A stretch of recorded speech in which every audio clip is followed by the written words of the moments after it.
اي ايديس lagu diray easy waa lagu durno milyan oo kale قرأت فنكيس ما قرأت هيسيسا توباك معناها هدي أو نولان هاي دي سؤال مثل ليه مو مركا ما يسأل من جد laga wada hadli karo oo ninka laakiin saacada waa retire garan la may waa dhima no like this karbash iyo kuma fiicnaa waxa ku fiicnaa baashaalka ma aragt the game ما مرة beef isla galeen the game هي محل laakiin yan kala dhahayo qana هذا كل سلام عليك wadiyaal xamarka ay ka dhigeysan jireen this is how we do alaabaha noocaas ahaa maalmood muxuu dhaw taqaanaa eminem waxa ma yaqaan kulaha anaag fiican dadka maxay dhaw taqaanaa attention raadinay doqonnimo anaa ka fiican hebel in la soo fariisatid maya eminem wuxuu dhahay waa la pumpuniyaa laakiin hadduu qatar yahay aniga ha ila baatal gareeyo macnaha yaade degay ma dhan commentiga cadaanka Soomaalidu waa ka dariyeen eminem isku markaa soo dhisay ku jawaabayo no the game would be badan you know the game would be badan kaamadkii meelahaas eminem saaxiib waa bogta muxuu soo dhaw taqaanaa adiga dhan degay wuxuu dhahay hal album oo fiican aan qaado dhahay documentary anaana ku qoray eminem eminem ma dhahay 50 cent hal album aan leedahay la dikay one good album aan sameeyay la your entire macnaha career anaana ku sameeyay la ku qoray waa sax 50 oo qoray albumkiisa eminem anoo macallinkii Snoop Dogg ninkaas uu caawiyay ninka 50 ninkaas caawiyaa maqlay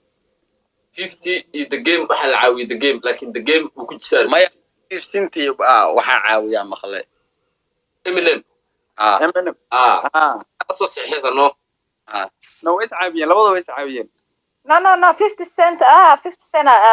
lama caaw isku caawi karaan eminem soo caawi karaan 50 cent waa macnaha canuga eminem waa eminem aaba father faatadi ma asaas soo saarano asii Dr. Dre mala 50 qabartu no 50 qamar Snoop Dogg warigiisa isma qaadan karo saddex mar waxaan lahay Grim Award ka maaragtay loo tartamo Grim Award laba mar lagu soo daray ninkaas 7 award bisoo qaatay oo waa laga xishoodaa kor no Snoop Dogg washidnay sharow muxuu ku jiray kii kale Tupac fahmin Tupac saaxiib ahaayeen isla socon jireen hees kala qad qaadi jireen no ma Tupac waa dhintay markuu dhintay meel uu ka baxay u buuwa asawala dilano cudurku kuma dhicin easy yawa waa feeri qamartiga ugu weyn gangsterka ugu weyn ee FRAP soo maro waa NWE macnaha NWA Dre iyo asaga iyo Ice Cube magaciisa easy yalla movie-gan waxa daawataa la dhahayo magaciisa maxaa Compton oo Compton daa movie-gaas movie soo qorma easy sharma ku qor easy qor waxa waa waa laacib wahay laacib maxaa waaye laacibinta hore ku jiraano group waxa waaye oo kani west ma dhageystay siise maxaa dhacday cirbadha maxaa lagu duray cirbad eedisa lagu sababtoo ah waxa waaye NWA macnaha waxa ku jiray Ice Cube iyo Dr. Dre producer ka dhan oo wuxuu ahay groupka shaqada kala wada way isku dhaceen markay isku dhaceen Dr. Dre NWA oo ka baxay wuxuu aaday Death Row na waxa haystan la Shook Knight ma fahanti oo Shook Knight akhiraya la hadka Tupac wuxuu isku keenay Snoop Dogg iyo Dr. Dre ma fahantaade asaadilaa la xagga markuu aaday ninkan waa way asag model ay sharma ma fahanti Shook Knight waa gangster weyn oo musiibo ah ma garataade easy times 10 uu yahay sidaas ma fahantaade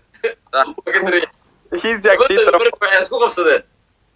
easy waa fanaan haddana waa ninka groupkan iska leh ma fahantaade COA groupkan waa ninka dhan iska leh waa ee maashan lacagta waxaan kala maamulo marka Dr. Dre oo kan qaatay mugtahay xoogaa pifa ka dhaxeeyay waxaa la xabsiga markuu ku jira Aidis ugu duraa la ma fahantaade Aidis uu dhintay wala dilaa no cirbada no as musiibo afar toos Shook Knight ka tiran yeah kaas legend waa shugnaadka madarna dee easy qatasan shar maxaa dhacday mission maa lagu xiray maya ninkan markuu adi yara xanuunsaday ma fahanta adi waxaa dhacday adi maaqaan asma ku kacda asma hargabaa qabtano wax qabow cirbad lagu diro cirbad ashaas ku jirto haddii lagu diro waa qaaday moogta صح marka cabsi asoo ku jiraa may waa jirtay waa xanuunsan marka bahalkaas marka la yidhaa cudurkaas isaga ah wuxuu qabasho leeyahay mataqaanaa saddex qodob leh 3 bil maaragtay ah 3 bil gudahood haddaadan qaadan daawada kaalmaatika ah wuxuu ugu baabayay dhis caadi ah ma fahan hadduu AIDS maraa marka hore AIDS waaye haddana bedel hore HIV laakiin ninkan caadi u ahaa isla markiiba waxaa la dhahaa waa dhintaba ninkan marka waa isiloobano wuu isiloobay adi xoogahay ma isogeen because qof normal isku madayay kadib waa la baaray waa la ogaaday wuu ma fahanta wax yar asoo